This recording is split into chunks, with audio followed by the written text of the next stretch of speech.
going to go through a root chakra yoga sequence for all levels.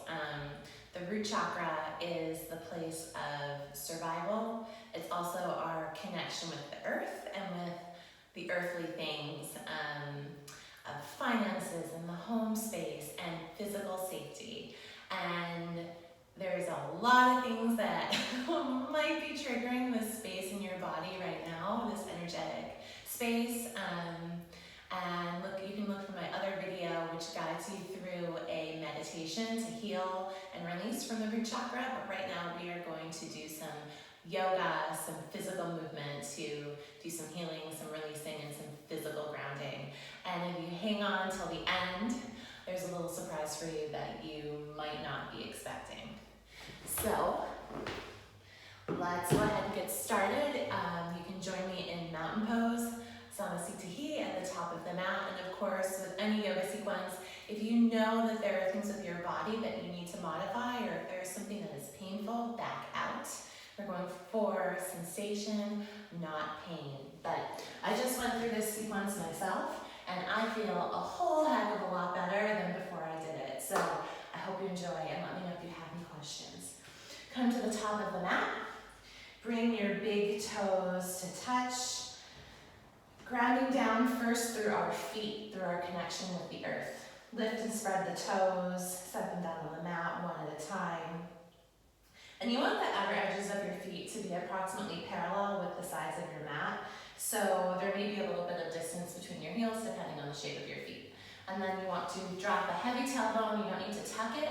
You don't want to be arching. So heavy tailbone, slight lift of the kneecaps to start to engage the quads.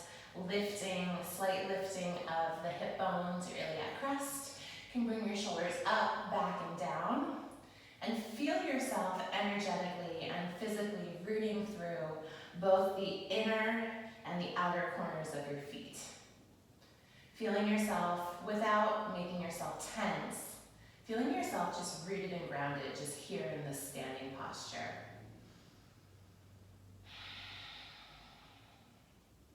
And you can find your drishti, your spot, a few feet in front of you for your gaze, to give yourself a strong focal point for balance, physical and mental. And if you have an ujjayi breath in your yoga practice, you can go ahead and start to engage that. I'm not going to do it for the sake of the video because you don't need to hear me sounding like Darth Vader. Slight lift in the navel. And then starting with a few basic sun salutations to open up the body. Inhale, arms lift. Gaze lifts, palms press. Exhale, swan dive forward, forward fold. It's okay if you need to bend your knees to have your fingers in contact with the mat. So forward fold. Inhaling, extending through the core, extending through the spine, long neck, flat back. Exhale to fold, planting the hands, stepping back in one foot, and then the other, pausing in plank. For this first one, we will do knees down, lie down. So go ahead and touch your knees down, shoulders draw back, and then we're gonna keep elbows hugging in, navel lifted, and we're going to lower down in one long plane with our spine. So knees down, lie down, untuck the toes, shoulder blades draw back, long neck, slight lift into this baby cobra, light pressure in the palms, exhale to release, inhale, pressing up through tabletop, tucking under the toes, lifting the hips, downward facing dog. Pressing through the palms, also engaging through the knuckles, hiding heels behind your ankles, and making this upside down V shape, allowing the energy in your body to travel up through the feet and out your head. So even though we're inverted in this down dog, we're still finding strength and stability. The root chakra wants strength and stability and grounding. Gazing up at your hands, we're gonna step one foot forward, then the other foot to meet. Inhaling again to that flat back. If you prefer, palms can be on the shins to really lengthen the spine. My teacher would get mad at me for saying that. Exhale to fold. And then we're going to again come into that lengthened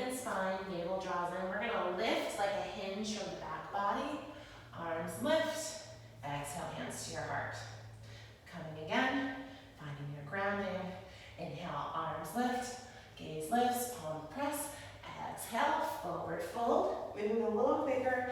Inhale, flat back, stepping back with the other leg, meeting in high plank. Shoulders are over wrists. And here again, you're welcome to drop knees down, lie down if you have chaturanga in your practice. You're going to, again, slight rotation of the elbow creases forward, shift forward, lower down halfway, press through the palms, lift the chest, roll the shoulders back. Upward facing dog, exhale, downward facing dog. Gazing back at your feet. Long breath.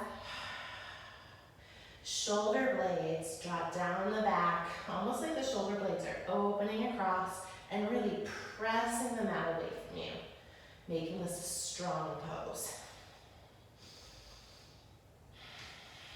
It's okay if your heels don't touch. If you can see mine, you can't see mine. Mine don't touch.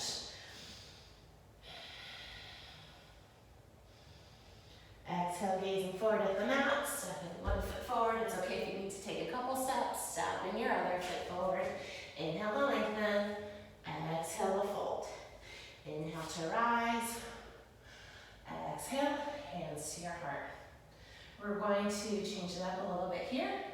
Inhale to lift, palms press. Exhale, swan dive forward, forward fold. Inhaling flat back. This time you're going to step your left foot back, drop down onto the knee, keep the toes tucked or untucked, draw the shoulder blades back. Slight pause with the ankle underneath the knee in this low lunge, Anjaneyasana. And then we're going to exhale, draw the hips back, just to give the back of the legs a little bit more extension.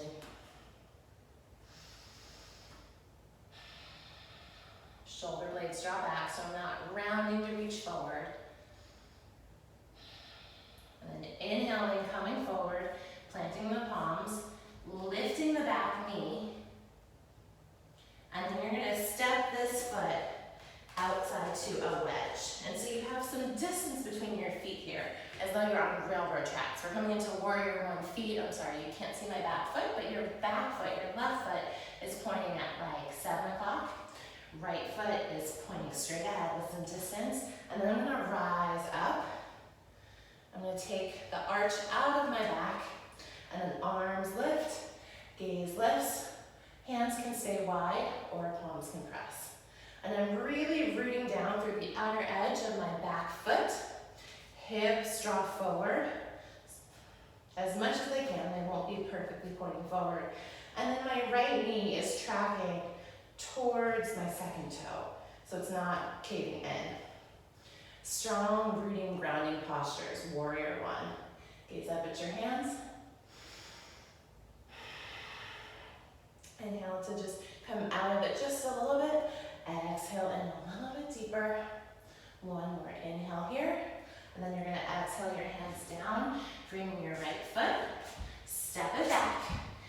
You can either just go to down dog, or if you want to go through a vinyasa, lower down. Inhale, expanding through the chest, wide collarbones. Exhale, downward facing dog. Be here for a few breaths. Navel draws up and in. Drishti, your gaze is back between your feet, or perhaps up at your knees or your navel. Exhale, looking forward. This time, step forward with your left foot. Right knee draws down. Lift the chest, low lunge. Shoulder blades draw back. Right hip draws forward. And then exhaling, drawing the hips back. And again, I'm not rounding, trying to get my nose to my toes. It's more just about lengthening the spine forward and doing a little bit of a stretch in the hamstring.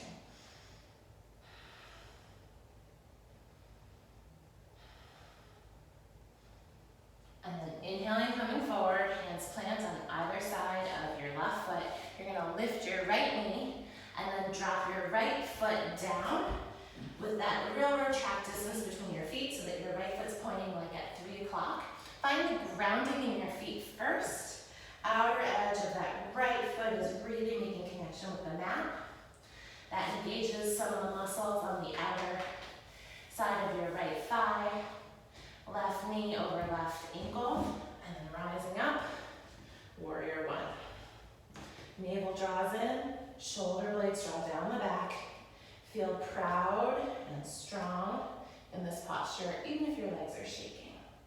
Even if you don't feel it mentally. Drishti is a few feet in front of the mat. Inhale to come out just a little bit. Exhale to sink a little bit deeper. One last inhale to lift. Exhale for hands from your foot. Step the left foot back. You can lower down through that vinyasa. Exhale, downward facing dog. This time we're just going to immediately step your right foot forward. Lower your back foot down so that now you have heel-to-heel alignment between your right foot and your left foot. Your left foot is pointing towards the left side of the mat, just at a teeny slight wedge. Right knee tracking towards the right toe, rising up, cartwheeling the arms forward, chest facing across from you, and then gaze out and over your front fingers, warrior two. And again, outer edge of the back foot, your left foot is really pressing down with the mat. Right knee is tracking towards the right toe. See if you can sink just a little bit deeper. Gaze is out and over your front fingers.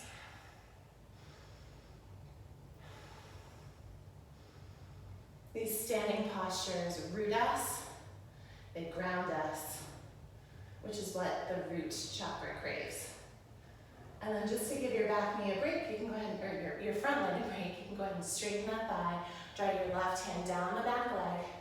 Nice side stretch here, arching back, not from the back of the body, but just a nice side bend here.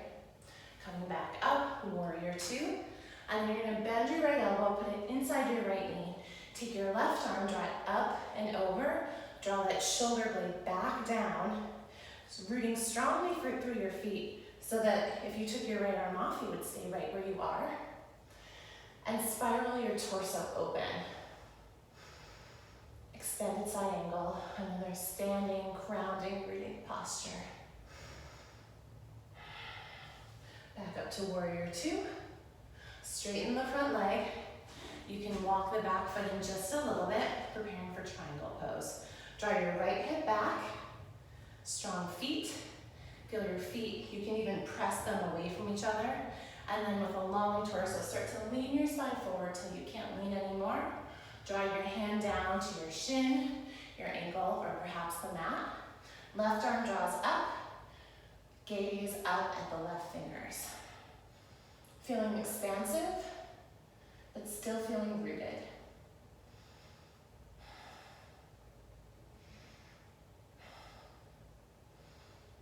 And then really almost like you're leaning your torso back against a wall, really expanding.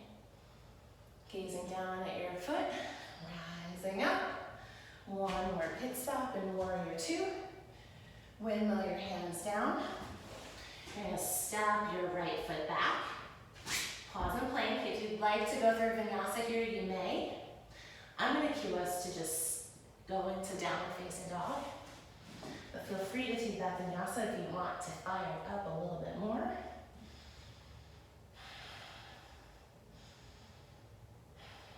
Exhale, gazing in front of the mat. This time step your left foot forward. I'm gonna have my back to you on this side of the flow. You're going to lower your right foot down, heel to heel alignment between your right and left foot. Right foot is pointing at about 3 o'clock. Drawing down through the outer edge of that right foot. Rooting through the left foot, really engaging the glute on the left side of the body. And then rising up. Windmilling the arms open. And you don't have to be there, but you want to work towards parallel with this quad muscle. Arms are about straight out in a straight line between each other. Strong gaze out over the front fingers. See if you can sink just a little deeper.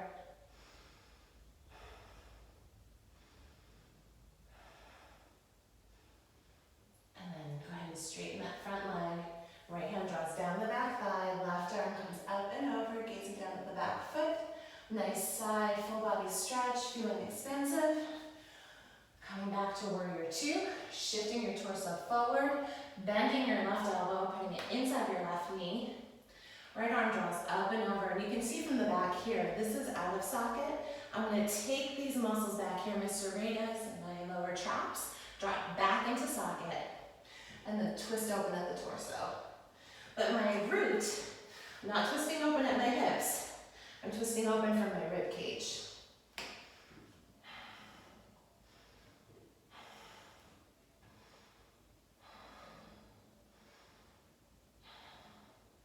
Back up to warrior two, straighten the front leg, walk the back foot in a little bit if you need to shorten your stance, but the same placement of the feet. And then arms wide, draw the left hip bone back a little bit as you start to reach forward, and then draw that left hand down, knee, shin, ankle, ground, and then extend that right arm up. Draw again, the shoulder blade draws back, and then I allow my torso to fall back without any strain in my neck. If your neck is strained, you can look down at the ground. Remember your breath.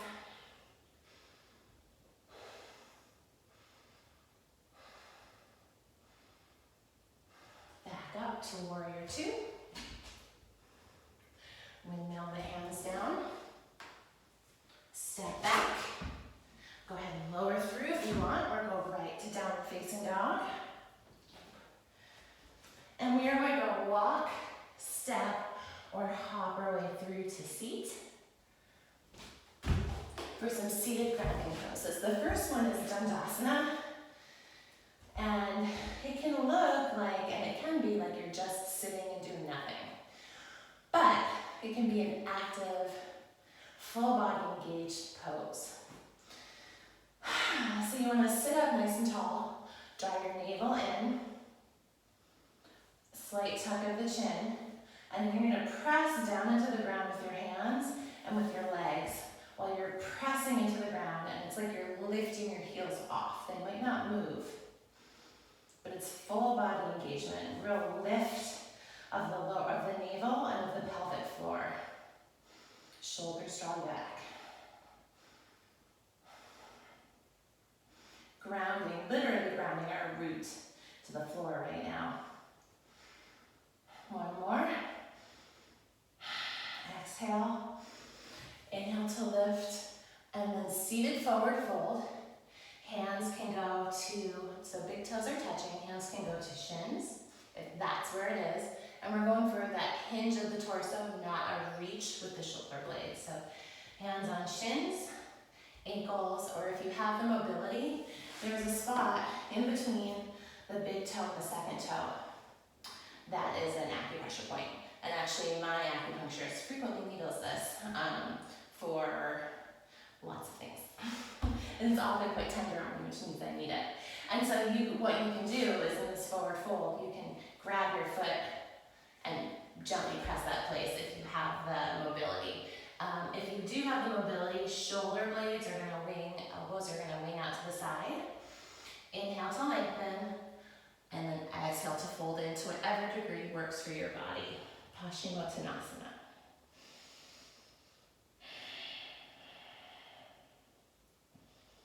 And if you're here and you feel the stretch here, great. It's not about how far you can reach, it's about getting the stretch in the back of your hamstrings. And here we are rooting our root chakra, the base of our spine, into the earth. Even in this pose, you can have a lift of your navel. Inhale, release halfway. Exhale. Inhale to rise. Just a few more seated poses. Keeping your left leg extended right where it is. You're going to take your right knee and bend it, and then place it inside the thigh. So you have this like L shape sort of. So my right knee is bent and up to the side. The heel of my foot is up and almost in my groin. And I'm going to, you can even actually, a deeper variation of this pose if you want, is to lift and actually sit and manually stimulate your root with the heel of your foot. But we don't have to do that. I'm chakra lengthen. And then exhale, it's almost a slight twist coming forward. You can take that same grip with your hands if your mobility allows it, activating that acupressure point in the foot. Otherwise, again, shin, ankle, wherever. Inhale, slight lift. Exhale, fold in. Keeping a slight flex in this left foot so that my toes are pointing up and are active. You might feel, I often feel engagement in the left side of my obliques in this pose because it's a slight twist. Inhale to come out, halfway. Exhale to release. Inhale to lift. And cross your legs. Press your hands on either side of your hips. Lift up. Perhaps you can lift your feet all the way up. Sit and switch legs. So right leg is out, toes are pointing up. I'm going to take my left foot and draw it into the inside of my right thigh. Left knee is pointing up to the side. Sitting up nice and tall, navel draws in. Slight lift to twist over towards the right leg. Exhale to fold. Again, you can press that same point. Shoulder blades draw down.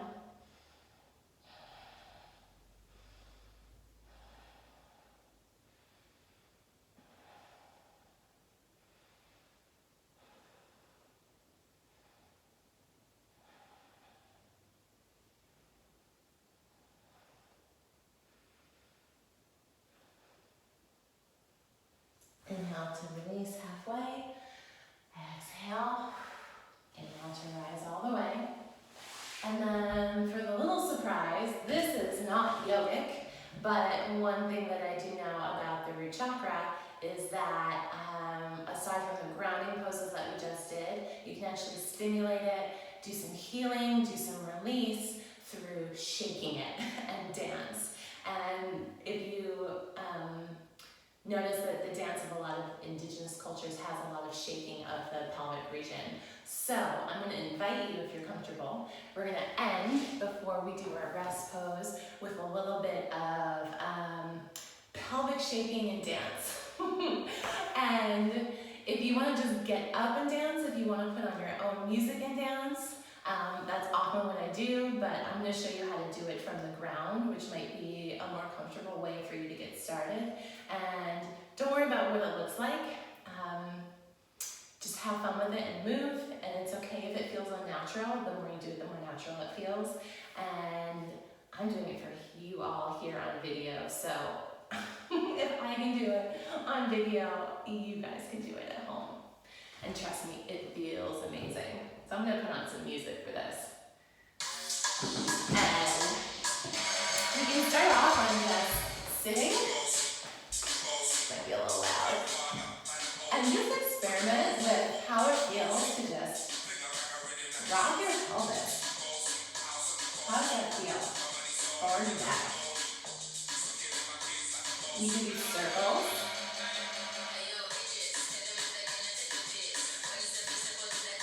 I would say maybe you're out of the club doing this last night, but since we're in quarantine, I hope no one's at the club. You can go a little faster. You can also come over to hands and knees if that feels a little easier. And just shake. And go fast. See how it feels. Get something with a beat. Let yourself get into it. Everything shake.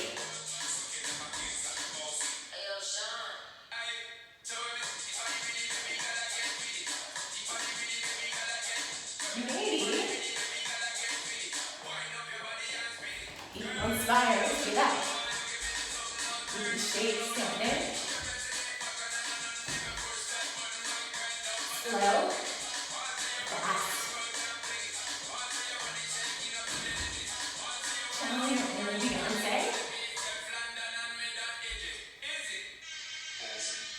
And I'm going to do that. You can go ahead and continue shaking it. I'm going to let you instead of ending with the typical Shavasana. And with that, with gratitude, namaste.